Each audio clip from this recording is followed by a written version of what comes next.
The Russian community in particular have been quite adamant that I do a series on a T-34. Well, where better to visit a T-34 than to come to Russia? We're in a little town called Padakova, a tad west of Moscow, to have a look at their T-34-85. It's the middle of June, it's absolutely freezing, but my Russian camera crew says it's actually kind of warm, so we're going to do this anyway. The T-34 was doing quite well, but it needed a little bit of an upgrade to the gun. The 76mm was starting to show its age, so by August of '43, they started investigating as to whether or not you could put an 85mm into it. Well, the answer was yes, you could, but you needed to increase the turret ring diameter to about 1600mm, quite an increase over the 1420 of the earlier T-34. This did allow one significant advantage though, and that was you can now put a wider turret with a 3-man crew. This fixed a significant failing of the older T-34, which was a little bit cramped and the 2-man crew were overworked and inefficient. We're going to look at the T-34 in the usual manner you are now familiar with. We're going to start at the front and work our way around, look at the engine, and then hop inside. Maybe even take it for a spin. We'll see.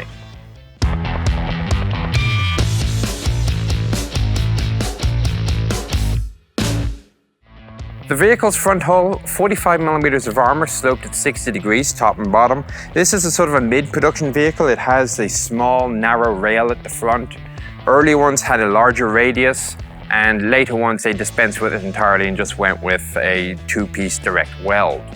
If you look at the details, on the far left and right wings are 2 armored plugs. This is for the track tension system. Now there's some misconception that because T-34 had slack unsupported track, you didn't need to tension it.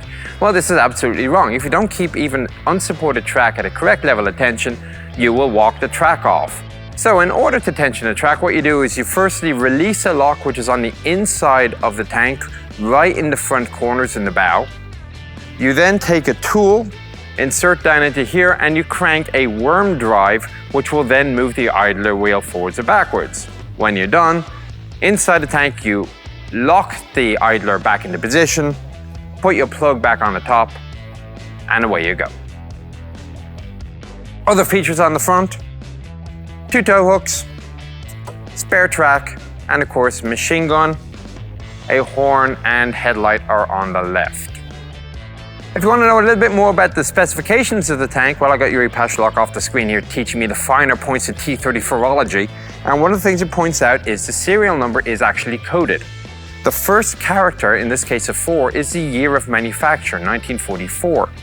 The next 2 characters are the month, 12, December. Lastly, 117 means that it was the 117th tank to come off the line that month in Nizhny Tagil. Now, it doesn't say Nizhny Tagil on this, but there are a couple of features around the tank which indicate that was the plant of manufacture. Every single manufacturing plant had its own little idiosyncrasies which it implemented into the tank. So a T-34 built in one plant was not necessarily identical with a T-34 built in another plant. They would just fit to the same general design and specifications. External fuel tanks, 90 litres. You have one, of course, on each side. Now, later on in production, you were able to put 4 of them. These were not part of the fuel system. They were simply extra fuel that you could then pump yourself into the fuel tanks. Moving a bit further forward, this is an access cover for some of the oil. There's one on the far side as well. Now, common to everything else on this tank, it is bolted down. You can't do any maintenance at all without tools. So undo these bolts, lift this up out of the way, undo more bolts, you can finally access your lubricants. Moving forward, this is a post-war edition, so ignore it. You keep going. Of course, you got the handrails for the tank riders, firing port for personal weapons, the horn, headlight, and finally, point to note is the welding. Now, if you compare the weld with that on earlier T-34s, especially the early war production ones, you'll see this is far, far better. About partway through the war, a Soviet engineer figured out the concept of submerged arc welding, which is far more efficient, far faster, less man-hours. The welds that it produced were so strong, in testing was actually stronger than the armor that it was welding together. So, improvement there. Finally, on the side, an access point here for one of the suspension units. There's another one you can see right here after the turret, but also you can see that the turret is on top of it, so in order to do any maintenance, you got to pull the turret off, which is mildly inconvenient. Finally, fuel filler point, and as ever, you got to open up the bolts in order to gas up the tank. Now, T-34 is not the most refined tank in the world. A perfect example of this is found in the running gear.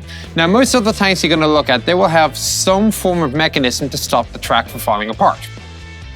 There's maybe a clip, maybe a bolt. If you've got double pin track, like an American system, for example, you got end connectors. This, as you can see, there's absolutely nothing which stops the track pin from working its way out of the track. The only thing that keeps the track together in the end, however, is this ramp, which if the track pin has worked its way out too far, when it comes forward and hits this ramp, it just gets whacked back into place. A somewhat crude technique. However, given how long they expected the tank was going to survive in battle anyway, it really didn't matter. This wasn't supposed to last for years and years. It was supposed to last 1 or 2 battles, maybe 3 battles, and the chances are by then your tank was dead or the track was dead. Didn't matter. The links themselves, 72 per side, cast a Hadfield steel. There are 2 types of link on each track, 36 of each. One will have the center guide, and the other will have a hole. This hole is used for ice grousers. Basically, once every 6 or so link, you're going to put an ice grouser in here. It gives you a little bit more traction on particularly loose or slippy surfaces. To propel the tank forward, again, this is a bit like the BT we saw before. Most tanks are going to have a sprocket wheel. Not so in the case of T-34 and its derivatives. There are rollers in the drive wheel, each of which will mesh with the center guide, and this will propel the tank forward. Now, the advantage of this is that there is no friction. You're talking about rollers meshing with the teeth. The downside, though, of course, you're talking about all the attractive effort going through a single piece of metal every other link. And when you start talking about 40-ton tanks, you start getting to a weak point. So at that point, it was about as far as you went, and later tanks you would see a more traditional sprocket wheel. Moving back right quick to the main road wheels, 830 millimeters each one. There are 5 pairs per side on the Christie suspension. These particular road wheels are unique to the Nizhny Tagil factory. Other road wheels for T-34s, you see some were solid, some were spoked. But by a combination of various different features, you can tell where a tank was built. And this was one of the features that Yuri was telling me, aha, Nizhny Tagil tank. So I come around to the back of the tank, we have more armor plate at 45 millimeters thick, also well sloped. And you're starting to come across some of the inefficiency. If the back of the tank is as well armored as the front of the tank almost, you wonder if that's really the most effective use of the weight. However, that said, if you were to be shot at from the rear, better to have it than not.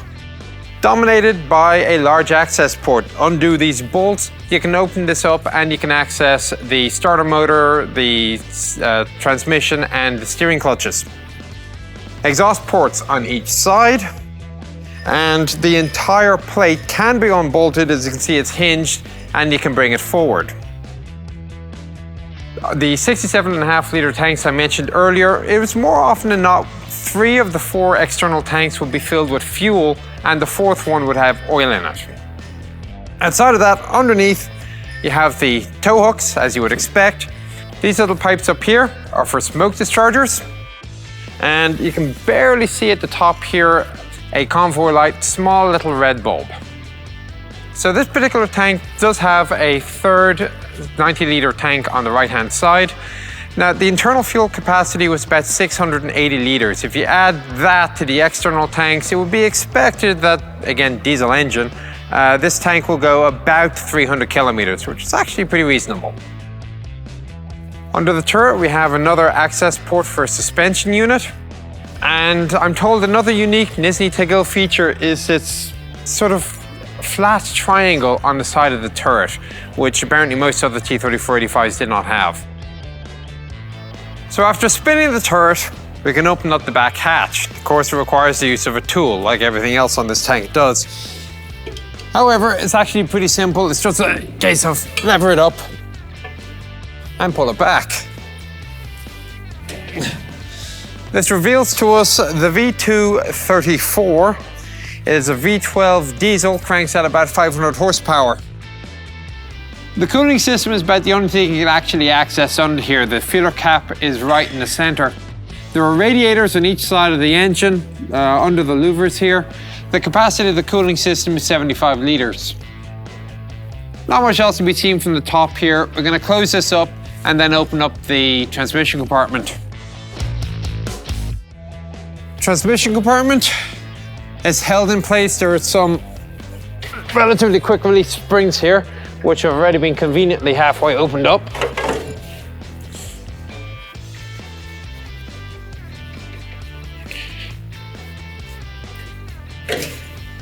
Aha. And now a nice light. Oh, come on. Oh. It helps if you're not standing on it. There we go, much better. Underneath, you can see these cooling louvers. They are on a swivel shutter, so you can actually close these up if you need more protection from airburst or aircraft attack. Underneath, you can see the large flywheel, which of course transmits the power back to the transmission. If you look down the very far bottom, you can see the control linkages for the clutches and brakes. There's one on each side, obviously for steering. You can also see the two multi-cyclone air filters. Unfortunately, if you've got to change these air filters out, and you have to do it usually every 25 hours, you have to pull out these armoured louvers first. That will then allow you to access the air filters. It's not the end of the world because there's only a couple of bolts on each side, but it's still a nuisance that you don't really want to deal with all that much. The maintenance on this is a little bit intensive. After only 10 hours of use, you're supposed to check the clutch plate, make sure it goes 6 to 7 millimeters. If you're lucky enough to get your engine going 25 hours, you gotta clean out your air filters. If your tank lasts for 50 hours of travel or 1,000 kilometers, then things really start getting nasty. You have to start disassembling the suspension to get at them. However, if you're lucky, your tank won't last that long. You won't have to do the maintenance, just go get another tank.